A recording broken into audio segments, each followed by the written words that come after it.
San Juan capítulo 3 versículo 16. Este versículo tiene una separación de antes y después de la venida de Cristo. Y explica el propósito por el cual Jesús vino al mundo. Dice así: porque de tal manera amó Dios al mundo, que ha dado a su Hijo unigénito, para que todo aquel que en Él cree no se pierda, mas tenga vida eterna. Porque no envió Dios a su Hijo al mundo para condenar al mundo, sino para que el mundo sea salvo por Él.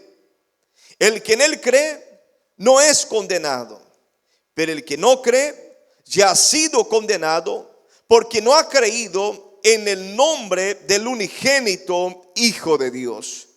Y esa es la condenación, que la luz vino al mundo, y los hombres amaron más las tinieblas que la luz.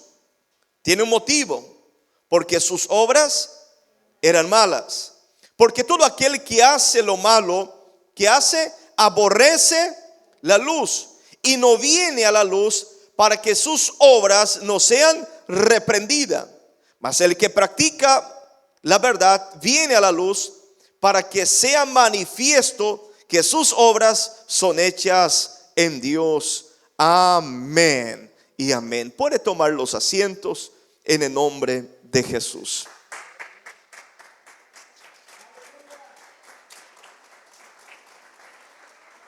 Aleluya, Dios es bueno. Ese es el mensaje evangelístico: porque de tal manera amó Dios al mundo. Una expresión que no se puede explicar. De tal manera, es sin comparación, es sin medir. No hay cómo explicar el amor de Dios, porque Dios es amor. Entonces es difícil. La teología, que significa el estudio sobre Dios, teo, que es Dios, y logía, el estudio. Cuando se habla de la teología, el estudio sobre Dios, hay cosas que no hay cómo explicar. Este versículo no hay cómo explicar. De tal manera amó Dios al mundo. Es la forma difícil de entender y comprender en palabras lo que Dios siente por cada uno de nosotros que somos sus hijos, y en especial por la humanidad, que son la creación de Dios. Dios ha hecho todas las cosas, visibles e invisibles, trono, potestad, las cosas que vemos aquí y las cosas que no vemos. El mundo espiritual también fue creado por Dios. Amén. Pero entendamos este versículo de que Dios amó al mundo, y dice que ha dado a su Hijo unigénito. ¿Por qué da su Hijo unigénito? Entendemos de que la separación del hombre y Dios fue el pecado. Fue la causa de la separación del hombre y Dios, fue el pecado. Romanos capítulo 3 versículo 23 habla que el pecado nos separó de Dios. El hombre está lejos de Dios. Por eso la palabra santidad o santificación, el original de la palabra o el hebreo, significa apartado para Dios, porque Dios es un Dios santo. Entonces, cuando alguien está en santidad, es alguien que está en la misma frecuencia, está en la línea del propósito de Dios, porque es santo y Dios es santo. Por eso alguien que quiere ver a Dios, la primera cosa que tiene que hacer es lo que Dios ordena y nos manda: que sin santidad nadie verá a Dios. Entonces hay un proceso de santificación. El hombre se aparta para Dios para tener un encuentro personal con Él, y eso encontramos en la historia bíblica. Desde el inicio Dios mandaba a los hombres a ofrecer sacrificio para el perdón de sus pecados, para librarse de la culpa todos los años, a tal de que ellos pudieran entrar en el lugar santísimo para hablar con Dios, en el lugar santo para poder adorar a Dios, en los atrios para ofrecer sacrificio a Dios. Era un proceso. ofrecían sacrificio en los atrios, entraban en el lugar santo y alababan a Dios, y los sacerdotes y sumo sacerdote durante un año de preparación para entrar en el lugar santísimo, a donde estaba el arca del pacto, donde estaba la vara de Aarón, a donde estaban los 10 mandamientos. Estaba en un lugar reservado que solamente los sumos sacerdotes, aquellos que estaban enteramente santificados para el Señor. Y cuando el sumo sacerdote iba a entrar en el lugar santísimo, que sería como una puerta que tenía cerrada, y solamente el que estaba en plena santificación entraba en aquel lugar, y hasta mismo el sacerdote que entraba en aquel lugar se le ponían una cadena por su pie, campanillas por su mano, a tal punto que cuando él iba caminando, la campanilla sonaba.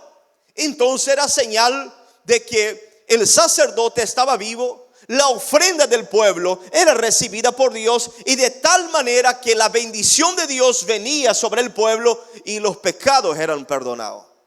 Pero si la campanilla llegara a parar de sonar, ellos estiraban con la piola, la cuerda que tenían por el pie del sacerdote, aquella cadena, lo estiraban afuera, porque el sacerdote estaba muerto, porque el sacerdote no se había santificado. El sacrificio del pueblo no era acepto delante de Dios. Eso era el Antiguo Testamento, el antiguo pacto. Entonces imagina cuánto se exigía de cada ofrenda que se traía, de cada voto que se hacía, de cada diezmo que se presentaba. Era una examinación profunda, Dios en el corazón de cada uno que traían su ofrenda para el perdón también de sus pecados. Pero dice la Biblia que se necesitaba, el libro de Hebreos habla que se necesitaba un mediador entre Dios y los hombres, porque todos habían pecados. Y dice más la Biblia que el libro de Romanos capítulo 3 versículo 10 dice, ¿cómo está escrito? No hay justo, ni aún uno. No hay quien entienda, no hay quien busque a Dios. Todos se desviaron y aún se hicieron inútiles. No hay quien haga lo bueno, no hay ni siquiera uno. Esto era la condición de la humanidad. Todos los hombres, a través del pecado, entró la semilla del pecado, y no había alguien que pudiera estar completamente en santidad delante de Dios. Y es la Biblia, es la palabra de Dios. Todos los hombres pecaron y fueron destituidos de la gloria de Dios. Y Dios, viendo que su creación, que sus hijos se iban perdiendo, entonces Él, desde el propósito eterno, porque Dios es septerno, Dios es soberano, Dios tiene soberanía, Dios tiene la presciencia, Dios tiene todas las cosas también bajo su control, y Él tiene determinadas cosas predestinadas. Porque cuando Adán peca, Dios ya prepara un sacrificio, mata un animal o un cordero, y la piel de aquel cordero cubre la desnudez de Adán y de Eva, que al momento del pecado se sintieron desnudos. Y ese cordero que fue muerto en el huerto del Edén para cubrir aquella desnudez, habla de la figura de Jesucristo cuando Él es entregado en el madero para cubrir nuestra desnudez, nuestra vergüenza, para cubrir nuestros pecados. Entonces habla la Biblia que Dios amó al mundo, porque vio que el mundo estaba perdido y se perdía cada día más. Y tal fue el amor de Dios incomparable, de que entrega a su Hijo, dice unigénito. La palabra unigénito significa único del género, que era 100% hombre, el verbo que estaba en la eternidad desde la creación, que paseaba en el huerto del Edén, que era Jesucristo nuestro Señor desde la creación, desde el principio de todo. Pero ahora este verbo dice que se hace carne y viene por un mandato del Padre a la tierra para morir por nosotros en la cruz del Calvario. Cuánto Dios te ama, que usted no lo puede entender ni comprender.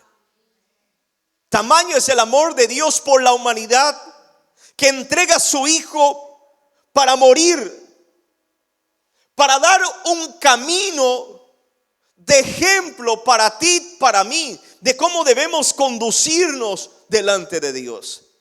Nos muestra con su ejemplo, con su vida, con su sacrificio, el amor hacia el Padre, la obediencia hacia el Espíritu Santo y la sujeción plena a la perfecta voluntad de Dios.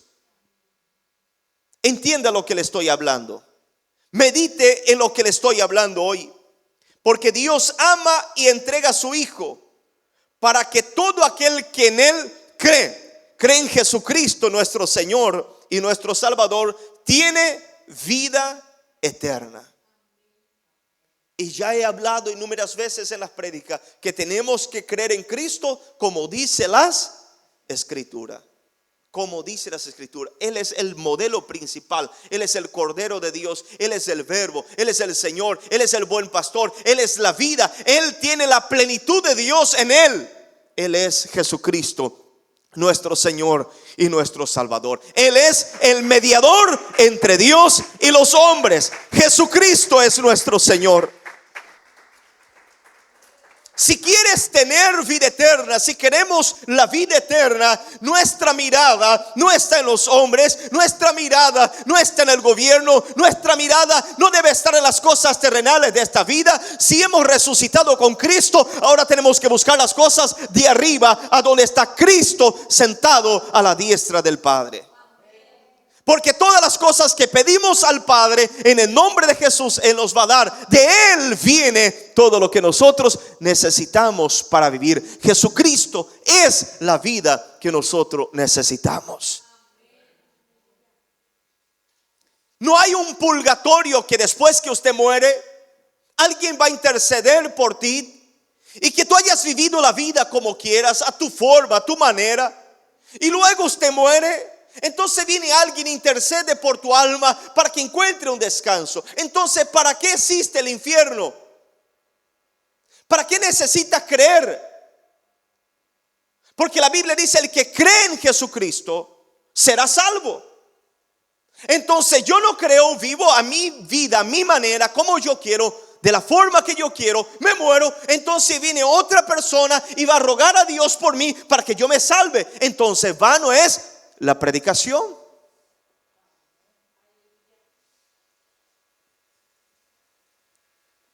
Pero Jesucristo es el Señor, el mediador entre Dios y los hombres. Y luego de la muerte, la Biblia dice que solo queda el juicio final. En vida, en vida, en vida se busca a Dios. Amén. ¿Cuántos quieren la vida eterna? ¿Cree en Jesucristo? Pero cree como la Biblia dice. Él no es solamente, como la gente dice, un profeta. Él es el cumplimiento de las profecías. El Espíritu de Cristo es el cumplimiento de las profecías. Él vino para cumplir los salmos, la ley y los profetas. Es Jesucristo. Él es Dios, pero también con Él vino a la tierra. Él se despojó de su gloria y fue 100% hombre. Amén.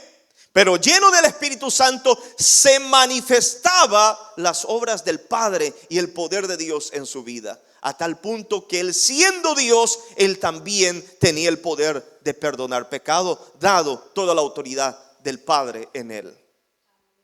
Amén. ¿Quién vive? Entonces el hombre estaba separado, por eso Jesús tuvo que venir. Y porque estaba separado, el hombre estaba muerto espiritual. La gente puede tener vida física, pero puede estar muerto espiritual. ¿Por qué está muerto espiritual? Porque está separado de Dios. Alguien que no tiene el Espíritu Santo está separado de Dios y tiene muerte espiritual, según Romanos 6:23. Amén. Porque la separación del hombre con Dios es la muerte. Y tenemos la muerte espiritual. Luego tenemos la muerte física. Y luego tenemos la muerte eterna. La muerte espiritual es la separación del hombre de Dios por causa del pecado. Pero si el hombre muere en esta muerte espiritual, muere físicamente, entonces él entra en el tercer estado, esperando el juicio de Dios para luego ser condenado y tener la muerte eterna, que es la separación eterna y perpetua del hombre de Dios, a donde nadie más lo puede rogar por él ni por ella, una vez que haya partido sin la presencia del Espíritu Santo en su vida. Amén. Entonces el hombre separado, muerto, y al final la impotencia humana. ¿Qué es impotencia? Significa que el hombre en su propia naturaleza es imposible buscar a Dios por sí solo. El hombre por su propia naturaleza es imposible salvarse por sí solo. No son mis obras que me salvan, pero era bonito. Ese es un dicho muy equívoco. Porque cuando le llaman hasta Jesucristo, siendo perfecto y santo, maestro bueno, él estando en la condición del hombre, él dice: bueno, no soy yo, bueno es mi Padre que está en los cielos. Cuando llegamos a la eternidad, entonces podemos gozarnos de una santidad plena y completa en Cristo Jesús. Sin caída, sin tropiezos, sin contaminación. Entonces el hombre por su propia naturaleza no puede buscar a Dios, no puede orar, no puede clamar, no puede venir a la iglesia, no puede leer la Biblia. El hombre en su condición natural y humana está muerto. Y evidencia de esto es que usted ve a alguien y que consigue vivir bien sin buscar a Dios. Aparentemente tiene paz, aparentemente tiene alegría, aparentemente duerme bien. ¿Y qué es la evidencia de todo esto? Es que no tiene el Espíritu de Dios. Porque el Espíritu de Dios es que nos da la conciencia de que somos pecadores y necesitamos de Dios. Y cuando fallamos, nos equivocamos, el mismo Espíritu de Dios nos advierte, nos quebranta y nos lleva a humillarnos, a orar, a pedir perdón a Dios o a quien nosotros hemos ofendido. Entonces el hombre por su propia condición es imposible buscar a Dios. Amén. Entonces por tal motivo Cristo vino para reconciliar los hombres que estaban perdidos con el Dios eterno que lo ama. Amén. Vino Jesús para decir a la humanidad que el Padre lo amaba, que el Padre lo esperaba, que ellos que por más que estaban perdidos, y como Jesús llamaba a los fariseos sepulcros blanqueados, y ellos estaban con una apariencia, pero tenían un corazón lejos de Dios. Dios dice: me honran al Padre de labios, pero su corazón está lejos de mí. Jesús vino a mostrar al hombre no la condición de la apariencia exterior, vino a mostrar al hombre cuál era la condición del corazón de cada uno de ellos.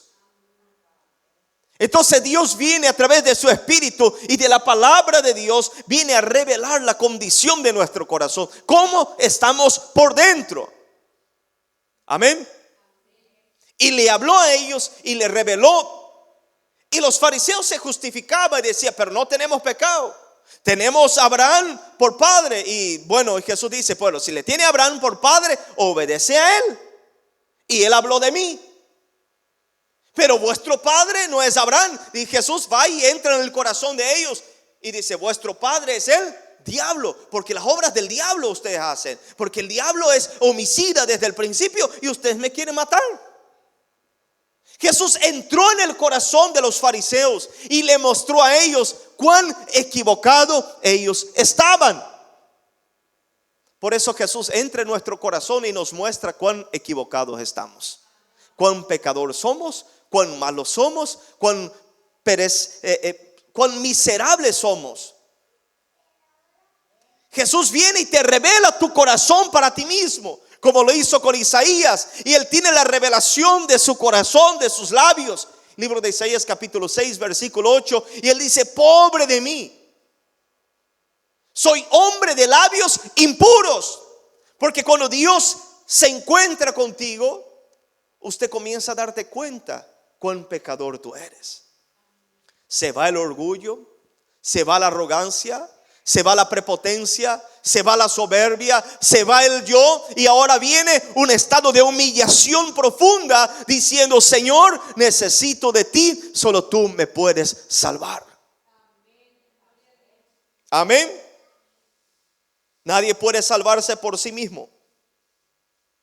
Por eso fue necesario Jesucristo entregarse por nosotros en la cruz del Calvario. Libro de Isaías capítulo 53 versículo 4 y 5 habla sobre Jesucristo, el Cordero de Dios, que fue llevado por nosotros al matadero, que no abrió su boca, que se entregó por ti y por mí, para que tengamos nosotros vida eterna. La Biblia dice que nadie le estimó. Él no tenía apariencia, no era querido por la gente, era desechado, era un varón de dolor. Pero lo que Él estaba sufriendo era la causa de nuestros pecados, que estaba siendo llevado sobre Él.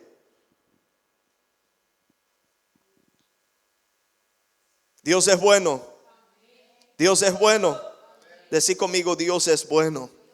Dios es maravilloso.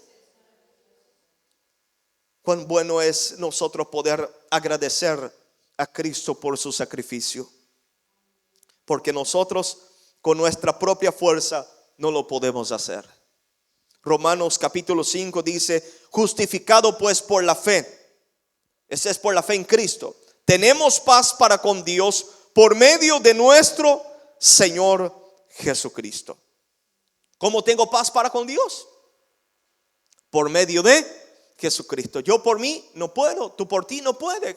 Necesita del mediador, necesita de alguien perfecto, que sea el mediador que puede hablar con el Padre, el mediador que puede llegar delante del Padre y hablar por ti. Por eso dice que la ofrenda y el sacrificio de Cristo da testimonio por nosotros y habla por nosotros y nos justifica delante del Padre. Y aun cuando el diablo, nuestro adversario, nuestro acusador, te acusa de algún pecado, y usted ora y usted te humilla delante de Dios, entonces Jesús, que es nuestro abogado ahora, Él aboga nuestra causa y dice: este pecado yo he derramado mi sangre para perdonarlo en la cruz del Calvario.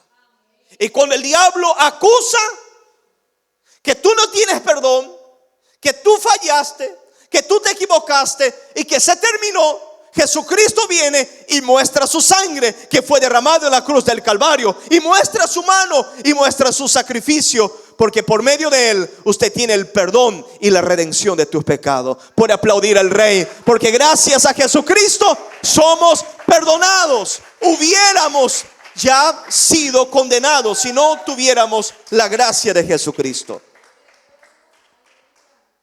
Por eso el libro de Efesios capítulo 2 habla sobre la gracia de Dios. Habla que no es por obra para que nadie se gloríe. No son los méritos.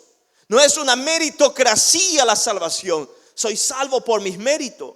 Soy salvo por las cosas buenas que hago.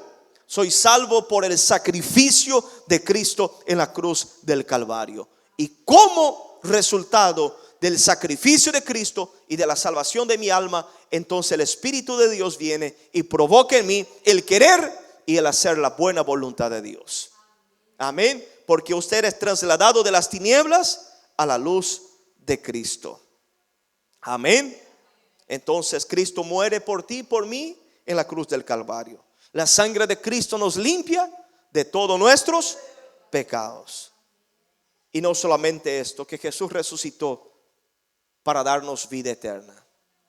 Amén. Porque Jesús venció la muerte y nos da también a nosotros la garantía de nuestra salvación. Si muertos con Cristo, como Cristo murió, también resucitaremos con Él para una vida nueva en el día de la manifestación de Jesucristo. Esa es la esperanza.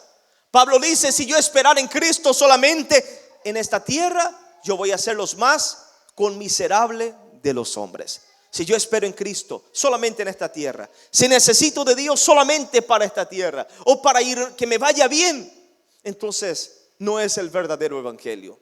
El evangelio de Cristo transcende este mundo terrenal que es temporal. Amén. El tiempo divino, el tiempo eterno de Dios transcende lo terrenal. Él es el principio y Él es el fin. Él es la alfa y Él es la omega. Él está en el principio y el fin. Este mundo que estamos viviendo es terrenal, pero tenemos una morada eterna en Cristo Jesús. Si creemos en Él, Él fue a preparar lugar para nosotros. Amén. Y cuando usted oye el evangelio de Cristo, te hago la pregunta: ¿qué sucede en tu corazón? ¿Tiene deseo de estar con Cristo? De arrepentir, de decir: Señor, no quiero vivir la vida del evangelio a la media, poniendo siempre una excusa para hacer tu voluntad. Ah, no, pero soy débil. Ah, no, pero no tengo fuerza. Ah, pero quiero hacer, pero no puedo. Cuando escucha el evangelio de Cristo, nunca se trató de la fuerza humana. Siempre se trató del poder del Espíritu de Dios en la vida del hombre, en la vida de la mujer, llevando al hombre, llevando a la mujer a someterse a la voluntad de Dios por medio del Espíritu Santo de Dios. Si no estás pudiendo obedecer a Dios, es porque estás haciendo las cosas con tu fuerza, a tu manera y como tú estás queriendo hacer. Pero si usted dice al Señor: Señor, quiero obedecerte, necesito tu ayuda, necesito que tu Espíritu me ayude, yo te aseguro que el Espíritu de Dios te va a dar la fuerza que usted necesita. Y usted ya no va a decir: pero somos débiles, somos débiles, somos débiles. El famoso somos débiles, por eso no sirvo a Dios. El famoso todavía no es mi tiempo. Todavía no es mi tiempo. Te hago la pregunta: cuando Cristo venga, ¿te justificará esta palabra? Todavía no es el tiempo. Le hablo siempre a una persona y me dice: pastor, pero cuando llega mi tiempo, entonces me voy a ponerme bien delante de Dios. Libro de Ageo está escrito bien claro que el pueblo decía: todavía no es el tiempo. Entonces Dios le habla al pueblo a través del profeta Ageo, al pueblo de Judá, diciendo: ustedes dicen que no es el tiempo. No es el tiempo de buscarme para ustedes, pero es el tiempo de sus deleites. Es el tiempo de hacer ustedes su voluntad. Para hacer lo que ustedes quieren es el tiempo, pero para hacer lo que yo quiero no es el tiempo. Algo está mal. ¿Cómo le cuesta hacer mi voluntad? Pero es fácil a ustedes hacer su voluntad. Entonces Dios le dice: medite en sus caminos. Mediten en sus corazones. Mediten. Entonces el pueblo medita y Dios despierta el corazón del pueblo y ellos comienzan a buscar las cosas de Dios y hacer la voluntad de Dios. Yo pido hoy al Señor que el poder del Espíritu Santo hoy te toque y despierte tu corazón para que digas: a partir de hoy es el tiempo de buscar a Dios, buscar su justicia, buscar su reino, porque las cosas de la tierra me vendrán por añadidura. Puede aplaudirle al Rey porque Él vive.